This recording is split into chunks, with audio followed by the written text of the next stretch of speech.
برادران اسلام، اللہ رب العالمین کا ارشاد ہے وَآتِ ذَا الْقُرْبَ حَقَّهُ، حقدار کو ان کے حق ادا کرو، خصوصاً اپنے رشتہ داروں کے حق وہ ضرور ان کو ادا کیا کرو۔ ہمارے ماحول اور معاشرے میں جو بے برکتی ہے یا نحوست ہے، اس کی ایک سب سے بڑی وجہ یہ معلوم ہوتی ہے کہ ہم مظلوم لوگوں کی بد دعاؤں کی زد میں ہیں۔ ہم نے جن کے حق مارے ہیں، ان کی آہوں کی وجہ سے ہماری زندگی بے چین اور بے قرار ہے۔ اگر ہم کسی کا حق روک لیتے ہیں، کسی کا حق مارتے ہیں، چاہے وہ کوئی مسلمان ہو، چاہے وہ ہمارے عزیز و اقارب کیوں نہ ہو، تو اس کی وجہ سے زندگی میں بے برکتی، نحوست اور بہت کچھ اوپر اونچ نیچ ہو جاتی ہے۔ اب چاہے وہ کسی کی زمین و جائیداد کا معاملہ ہو، یا رشتہ دار ہیں تو ان کی وراثت کا معاملہ ہو، تو کیا ہوتا ہے کہ بہنوں کا، ماؤں کا یا کمزور چھوٹے بھائیوں کا حق جو ہے مار لیا جاتا ہے۔ جیسے ہی والد کا انتقال ہو، سال لگا دیتے ہیں، مہینوں ہفتوں لگا دیتے، نہیں بلکہ جتنا جلد ہو سکے سب کا حق جو بیان کیا گیا شریعت میں سب کو ادا کر دینا ہے۔ لیکن کسی بہانوں سے وہ حق رکھ لیا جاتا ہے، اور جس کی وجہ سے بہت سے مسائل آگے کھڑے ہو جاتے ہیں۔ لیکن جو ایماندار ہیں، ایسی مثالیں ان لوگوں نے قائم کی ہیں کہ حقداروں کا حق ادا کرنے کے بارے میں جس کی ہم تصور نہیں کر سکتے۔ ایک حدیث بخاری کی، ابو ہریرہ رضی اللہ عنہ فرماتے ہیں کہ پہلے زمانے میں ایک شخص نے دوسرے شخص سے زمین خریدی۔ اب جو اس نے زمین خریدی، اس نے کھیتی کے لیے، اس میں کاشت کے لیے زمین کو کھودا، تو وہاں پر اس زمین کی کھدائی پر اسے ایک گھڑا ملا جس کے اندر سونا تھا، سونے سے بھرا ہوا ایک گھڑا ملا۔ تو اس نے کیا کہا، اس نے اس گھڑے کو لے جا کر جس نے اس کو بیچا تھا زمین، اس کے پاس جا کر کہا خذ ذهبك منی انما اشتریت منک الارض ولم ابتع منک الذهب، کہ مجھ سے اپنا یہ گھڑا لے لیجئے، میں نے آپ سے زمین خریدی ہے، یہ سونا نہیں خریدا۔ اب دیکھیے جو زمین جس نے بیچی تھی اس نے کیا کہا، انما بعتک الارض وما فیہا، میں نے زمین اور زمین کے اندر جتنی چیز ہے سب تمہیں بیچ دی ہے۔ اب دونوں جو ہے کہ ایک لا دینا چاہ رہا ہے، دوسرا لینا نہیں چاہ رہا ہے، تو اب دونوں کا معاملہ کس طرح سلجھے۔ دونوں نے طے کیا کہ کسی عقل مند اور دیندار نیک شخص کے پاس جاتے ہیں تاکہ وہ ہمارا مسئلہ حل کرے۔ وہ گئے تو وہ جو دیندار نیک شخص اور عقل مند تھا، اس نے کہا معاملہ دیکھنے کے بعد، کیا تمہیں اولاد ہے؟ ایک نے کہا ہاں میرے پاس لڑکا ہے، دوسرے نے کہا ہاں میرے پاس لڑکی ہے۔ تو پہلے زمانے میں کا واقعہ ہے، تو اس نے کہا کہ تم کیا کرو، اپنے بیٹے کی شادی اس کی بیٹی سے کر دو، اور جو یہ سب جو خزانہ ہے، یہ جو سونا ہے، ان کی شادی پر خرچ کر دو، یعنی کہ شادی ولیمہ اور جتنا کچھ سامان ہے تمہارے ہی بیٹی تمہارے ہی بیٹے پر خرچ ہوگا، جتنا خرچ ہوتا ہے کر دو، باقی کا جو کچھ بچا رہے وہ صدقہ کر دینا اپنی جانب سے۔ اب یہ واقعہ ایسا واقعہ ہے کہ اس کی نظیر معاشرے میں اس طرح کی مثال نہیں ملے گی، لیکن جو اللہ والے ہوتے ہیں، جو نیک لوگ ہوتے ہیں، جو ایمان والے ہوتے ہیں، کسی اور کا حق اپنے اندر نہیں رکھ لیتے، کسی کا حق نہیں مارتے، جس کا حق جو ہے وہ ادا کرتے رہتے ہیں۔ تو اس طرح کی مثالیں بھی ہیں۔ اب دیکھیے کیا ہوتا ہے، مصیبتوں کی جو وجہ ہے، ہم میں سے کمتر لوگوں کے حق دبانے سے باز نہیں آتے، جس کے نتیجے میں وہ غریب اور بے بس رشتہ دار ہمیں بد دعائیں دیتے ہیں، جن کی وجہ سے ہم ساری زندگی تو اٹھ بھی نہیں پاتے، بعض لوگ اس طرح کی بد دعائیں جو ہے لگ جاتی ہیں۔ کئی ایسے شدید امراض میں مبتلا ہو جاتے ہیں کہ کوئی علاج کام نہیں آتا، کوئی رقیہ کام نہیں آتا، کیونکہ ان کو بد دعا لگی۔ ایک واقعہ ہے شہر ریاض کا کہ ایک بہت مالدار شخص جس کی اپنی پراپرٹی ہے، جس کے اپنے ادارے ہیں اور کمپنیاں ہیں، بہت مالدار شخص ہے، اس کا ایک بازو کام نہیں کر رہا تھا، درد رہ رہا تھا، اس نے بہت بڑے علاج کرائے، آخر میں ہار تھک کر ایک راکھی کا ان کو عامل کا ایڈریس دیا گیا، وہ وہاں پر گئے اور اپنا معاملہ بتایا، انہوں نے بڑی توجہ اور محبت سے علاج کیا، وہ گئے، دوسرے دن پھر آئے، ایک ہفتہ ہو گیا مگر کوئی اس پر جو ہے سدھار نہیں آیا،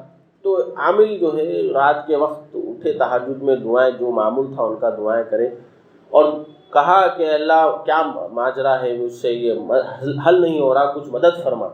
تو پھر ان کو یہ خیال آیا دل میں کہ ان سے یہ کہیں رقیہ کرنے سے پہلے جب وہ آئے 8 دن کے بعد جب آ رہے ہیں تو ان سے پوچھیں کہ آپ سے کسی کا حق تو تلف نہیں ہو گیا ہے, کسی پر ظلم تو نہیں کر دیے ہیں تم جانے انجانے میں. اب وہ آیا شخص, انہوں نے یہی سوال ان سے دہرایا تو وہ غصہ ہو کر نکل کے چلا گیا. اب وہ 6 مہینے ہو گئے آیا نہیں واپس. اب وہ ریاض میں جو ہے مسجد, جامع مسجد میں نماز کے لیے یہ راکھی جو ہے گئے. نماز کے بعد اس تاجر سے ان کی ملاقات ہوئی. تاجر خوش ہو کر ان سے گلے ملا اور پھر کہا کہ میری حالت پوری ٹھیک ہو گئی ہے, مجھ سے وہ مرض چلا گیا ہے. کہا کہ بہت خوشی کی بات ہے, بتائیے تو کہاں علاج کرائے, کس طرح سے تمہارا علاج ہوا. اس نے کہا کہ آپ کی بات سن کر میں گھر گیا اور میں غور کیا اس بات پر کہ کہاں مجھ سے غلطی ہوئی ہے, کس پر میں نے ظلم کیا ہے. تو مجھے یاد آیا کہ جب میں اپنا گھر بنا رہا تھا تو میرے جو زمین تھی اس کے بازو ایک بیوہ کی زمین تھی, میں نے اس زمین کو ہڑپ لیا تھا. تو ہڑپ لینے کے بعد بتانے والوں نے بتایا کہ اس بیوہ نے ہاتھ اونچے کر کے اللہ رب العالمین سے کہا کہ اے اللہ, میں مجبور اور بے بس ہوں لیکن تو طاقتوں اور قوتوں کا مالک ہے. میرا ہاتھ نہیں پہنچ سکتا لیکن اے اللہ تو بدلہ لینے پر قادر. تو میں شرمندہ ہوا اور اس عورت کو اب جو ہے بلایا اور اس کی زمین اس کو واپس کی اور اس سے مزید بہت کچھ عطا کر دیا. تو وہ خوش ہو گئی اور چلی گئی. میں معافی چاہا اور اس نے مجھے معاف کر دیا. تو اس کے چند دن بعد ہی اللہ رب العالمین نے بغیر کسی دوا اور دوائی کے وہ مرض مجھ سے دور کر دیا. تو اس طرح کے واقعات بھی ہیں کہ اگر ہم حق سلب کر لیتے ہیں کسی کا, کسی پر ظلم کرتے ہیں تو اس کے جو انجام بد ہے وہ دنیا ہی میں بھگتنا پڑتا ہے. لیکن اگر ہم کسی پر حق جو ہے ادا کر دیں گے تو اس کا جو ہے دنیا میں بھی بدلہ ملے گا اور آخرت میں بھی ملے گا. ایک واقعہ ہے جیسا کہ آپ نے سنا ہوگا بنی اسرائیل کے 3 اشخاص کا, جو ایک غار میں پناہ لینے کے لیے گئے تھے لیکن ایک پتھر جو ہے ان کا راستہ روک لیا تھا, وہ باہر نہیں نکل پا رہے تھے. ایک نے اپنے والدین کی خدمت کا تذکرہ کیا, ایک نے اپنی پاک دامنی کا تذکرہ کیا, تب بھی وہ پتھر ابھی نہیں ہٹا تھا پوری طرح سے, وہ پھنسے ہوئے تھے. تو تیسرے شخص نے کہا اے اللہ تو جانتا ہے کہ میں جو ہے میرے پاس مزدور آ کر کام کرتے تھے, میں سب کی مزدوریاں ادا کر دیا کرتا تھا, لیکن ایک مزدور کی وہ کیا بات ہے کہ جلدی جلدی میں مزدوری لیے بغیر چلا جاتا ہے. لیکن میں اب دیکھیے یہ شخص اس کا حق نہیں مار رہا ہے, وہ شخص اس کی مزدوری کو اپنے پاس رکھتا ہے اور کہہ رہا ہے کہ میں نے اپنے کاروبار میں اس کو لگایا. اور پھر ایک وقت آیا کہ وہ پیسے جو ہے بڑھ کر اتنے ہو گئے, بہت زیادہ ہو گئے, تو وہ بہت دنوں بعد اپنی فقر و فاقے کی وجہ سے تنگ آ کر مجبوری میں وہ واپس آتا ہے. آ کر بہت دنوں بعد مجھ سے مطالبہ کرتا ہے کہ فلاں دن میں نے مزدوری لینا بھول گیا تھا, آج مجھے وہ مزدوری عطا کر. اب یہ چاہتا تو کہتا کون سی مزدوری, کتنے دنوں کے بعد آ رہے ہو, مجھے کچھ پتہ نہیں. لیکن یہ کیا کہتا ہے کہ دیکھو یہ جتنے کچھ تم جو ہے گائے, اونٹ, بکریاں اور غلام دیکھ رہے ہو یہ سب تمہارا ہے, تم لے جاؤ. وہ بندہ کہتا ہے کیوں مجھ سے مذاق کر رہے ہیں؟ وہ کہتا ہے نہیں میں مذاق نہیں کر رہا ہوں, یہ سب تمہارا ہے, تم لے جاؤ. تو وہ بندہ سب کے سب چیزوں کو ہاں کر لے جاتا ہے. اے اللہ میں نے تیری رضا کی خاطر اس طرح کا کام کیا ہے. تو وہ پتھر ہٹ جاتا ہے اور وہ نکل کے چلے جاتے ہیں. تو یہاں پر چانسز تھے اس کو حق دبانے کے, ظلم کرنے کے, لیکن اس نے دنیا میں اس کا حق ادا کر دیا تو اللہ رب العالمین نے دنیا میں ہی اس کا فائدہ اس کو پہنچایا. تو اس طرح دوسروں کو فائدہ پہنچانے سے ہمارا خود فائدہ ہوگا. اگر ہم دوسروں کا نقصان کرتے ہیں تو ہمارا اس نقصان جو ہے ہوگا. جو وارثین ہیں ان کا حق ان کو ادا کرو. آپ دیکھیں گے کہ قرآن مجید میں کس طریقے سے صراحت کے ساتھ اس کا تذکرہ کیا گیا ہے. حقداروں کو ان کا حق ادا کرو. قرآن مجید میں نماز کا تذکرہ, نماز قائم کرو, لیکن نماز کس طرح پڑھنا ہے حدیث میں اس کی صراحت آئی. زکوٰۃ ادا کرو, لیکن زکوٰۃ کب کس طرح ادا کرنی ہے اس کی وضاحت حدیث میں آئی. قرآن میں کہا گیا حج کرو, لیکن حج کیسے کیسے کرنا ہے یہ تمام احکامات حدیث میں بیان کیے گئے. لیکن جہاں پر وراثت کا معاملہ آتا ہے تو قرآن مجید میں سورہ نساء آیت نمبر 11-12 اتنی تفصیل سے, اتنی بڑی بڑی آیتیں میں یہ جو وراثت کے پورے مسائل کو وضاحت کے ساتھ اللہ رب العالمین نے بیان فرما دیا. بس کچھ جزئیات کا حصہ جو ہے حدیث میں بیان ہے, لیکن بڑے پورے مسائل وضاحت کے ساتھ قرآن مجید نے بیان کر دیے تاکہ غلطی نہیں ہونی چاہیے, وراثت میں غلطی نہیں ہونی چاہیے. کوئی انتقال کر جاتا ہے، اس کے بیوی کو کتنا ملے گا، اس کے بیٹوں کو کتنا ملے گا، اس کے والدین ہیں کتنا ملے گا، اس کے بھائی بہن ہیں اس کو کتنا ملے گا، یہ تمام مردوں کو، عورتوں کو، اس کی بہنوں کو، بھائیوں کو کس کو کتنا ملے گا، یہ وضاحت سے اس کے اندر بیان کر دیا گیا ہے، ڈیٹیل میں قرآن مجید میں بیان کر دیا گیا ہے۔ اس کے باوجود بھی اگر ہم کسی کو حق ادا نہیں کرتے ہیں، ماں باپ کو نہیں دے رہے ہیں، یا بیٹے کو دے رہے ہیں، کسی چھوٹے بیٹے کو نہیں مل رہا ہے، یا بڑے بھائی چھوٹے بھائی کو محروم کر رہے ہیں، یا بھائی بہنوں کو محروم کر دے رہے ہیں، یا بہت سے مسائل ہر ایک کے الگ الگ ہوتے ہیں، اور جو ہے جو دینا ہے وہ ٹال مٹول سے کام لے رہے ہیں، ابھی نہیں ہم بہت دیر کے بعد کریں گے، پھر وہ دوسری پشت آ جاتی ہے، یہ نسل کو ملنے کا، ان کے بعد والی نسل آ جاتی ہے، پھر ان کو اپنا حصہ لینے میں دقت ہوتی ہے، تو یہ بڑے بڑے مسائل ہو جاتے ہیں۔ کیوں ہو رہے ہیں؟ اصل میں یہ حق سلب ہو رہا ہے، ظلم ہو رہا ہے، جس کو جو دینا ہے جلد سے جلد دے دینے کا ہے۔ بتایا جا رہا ہے اسلام میں کہ جس کو جو دینا ہے فوراً دے دیا کرو، یہ ٹال مٹول کرنا، یہ دن گزارنا ظلم ہے، یہ دوسروں پر ظلم کر رہے ہو تم، تو جان بوجھ کر ہو یا انجانے میں کسی بھی طرح کا تم جو ہے ظلم نہیں کر سکتے۔ قرآن مجید میں یہ آیتیں وراثت کے بعد جو بیان کیا جا رہا ہے کہ قرآن مجید میں 3 لوگوں کے تعلق سے کہا گیا کہ وہ ہمیشہ ہمیشہ جہنم میں رہیں گے، ایک مشرک کے تعلق سے، ایک قاتل کے تعلق سے کہ وہ ہمیشہ ہمیشہ جہنم میں رہے گا، تو اسی طرح وراثت کے بارے میں بھی بنی سورہ نساء میں 11-12 میں اس کا تذکرہ کرنے کے بعد وراثت کا اس کے بعد فرمایا جا رہا ہے وَمَن يَعْصِ اللَّهَ وَرَسُولَهُ وَيَتَعَدَّ حُدُودَهُ يُدْخِلْهُ نَارًا خَالِدًا فِيهَا وَلَهُ عَذَابٌ مُهِينٌ۔ یہ جو حدود اللہ تعالیٰ نے بتائے ہیں، اس کو اگر کوئی پھاندتا ہے، ان حدوں سے نکل جائے گا، اس کو اللہ رب العالمین دوزخ کی آگ میں ڈالے گا، اور اس میں وہ ہمیشہ ہمیشہ رہے گا، اور اس کی ذلت کا عذاب اللہ رب العالمین دیتا رہے گا۔ تو یہ خالدن فیہا کا جو ورڈ آ رہا ہے کہ وہ ہمیشہ جہنم میں رہے گا، یہ بہت بڑی وعید ہے، اور وہ وعید ان لوگوں کے لیے بھی آئی ہے جو مال وراثت میں ٹال مٹول سے کام لیتے ہیں، حدود کو پھلانگتے ہیں، جیسا بتایا گیا ہے ویسا ادا نہیں کرتے، محروم کر دیا جاتا ہے، بچوں کو محروم کر دیا جاتا ہے، چھوٹوں کو محروم کر دیا جاتا ہے، بڑے جو ہے ٹال مٹول سے کام لیتے دیتے نہیں ہیں وقت پر۔ تو برادران اسلام، ایک ایسا بھی ظلم ہے کہ بچے ماں باپ پر کرتے ہیں، ابھی والدین زندہ ہے لیکن بچے کہہ رہے ہیں ہمیں ہمارا حق دے دو۔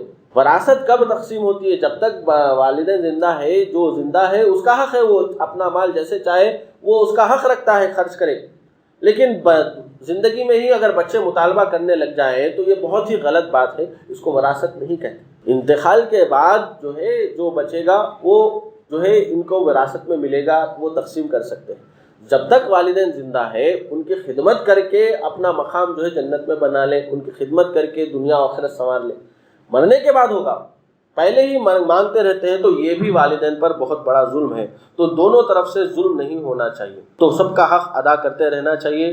اللہ رب العالمین نے جو حق ادا نہیں کرتے ان کے تعلق سے فرمایا وَتَأْكُلُونَ التُّرَاثَ أَكْلًا لَمًّا، اور میراث کے مال سمیٹ کر کھا جاتے ہیں، ایسے لوگ بہت برے ہیں۔ وَتُحِبُّونَ الْمَالَ حُبًّا جَمًّا، اور اپنے مالوں کو بہت عزیز رکھتے ہیں۔ تو مالوں کو تقسیم نہیں کرنا اور کھا لینا یہ جو ہے حرام خور ہے۔ اللہ کے رسول علیہ السلام نے فرمایا کہ مطعمہ حرام ومشربہ حرام وملبسہ حرام وغذی بالحرام فأنی یستجاب لذلک۔ اللہ کے رسول صلی اللہ علیہ وسلم فرماتے ہیں ایسے مال جو ظلم سے، زیادتی سے، ہڑپ سے کھا لیتے ہیں، ان کے تعلق سے فرمایا کہ ان کا پہننا حرام ہے، ان کا کھانا پینا حرام ہے، ان کی پرورش حرام سے ہوئی ہے، تو ان کی دعائیں بھی اللہ رب العالمین قبول نہیں کرے گا۔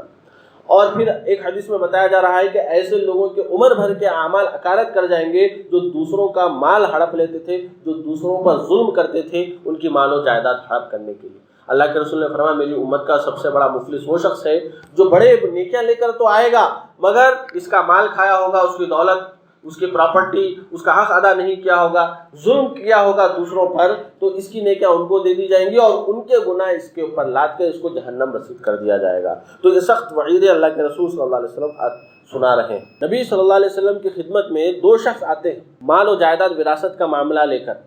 اللہ کے رسول صلی اللہ علیہ وسلم ان کی بات سنتے ہیں، اور پھر سننے کے بعد کہ ان کے پاس کوئی دلیل نہیں ہوتی کہ کس کا ہے مال، یہ بھی دعویٰ کر رہا ہے میرا ہے، یہ بھی دعویٰ کر رہا ہے میرا ہے، تو اللہ کے رسول علیہ السلام جو ارشاد فرماتے ہیں، دیکھیے اللہ کے رسول فرماتے ہیں میں بشر ہوں، تم میرے پاس جھگڑا لے کر آئے ہو سکتا ہے کہ تم میں سے کوئی اپنی بات بیان کرنے میں زیادہ تیز ہو اور میں اس کی باتوں کی وجہ سے فیصلہ اس کے حق میں کر دوں۔ کوئی بات اپنی منوا لیتا ہے کسی کے پاس ملکہ ہوتا ہے بات کرنے کا، کوئی بات کر کے مجھ سے اپنا حق لے سکتا ہے، میں اس کے حق میں فیصلہ کر دوں، لیکن یاد رکھو اگر وہ حقدار نہیں تھا تو کوئی شخص اس طرح کسی کا حق نہ لے، کیونکہ اس کو میں نے کسی کا حق نہیں دیا بلکہ جہنم کی آگ کا ٹکڑا اس کو دے دیا ہے۔ کوئی اگر کیس کر کے جیت بھی رہا ہے حالانکہ وہ اس کا حق نہیں ہے، تو اس کو کیا مل رہا ہے؟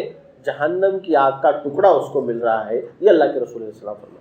یہ نہیں خوش ہونا کہ ہم تو جیت گئے، کورٹ فیصلہ کر دیا، یہ تو اب ہمارا ہو گیا، خوش مت ہوئیے۔ اگر وہ آپ کا حق نہیں ہے تو آپ کو آپ کا حق نہیں مل رہا ہے بلکہ جہنم کا ٹکڑا آپ کو مل رہا ہے۔ جہنم میں چلے گئے ابھی سے، آپ دنیا بھی غارت ہو گیا، آخرت بھی غارت ہو گیا۔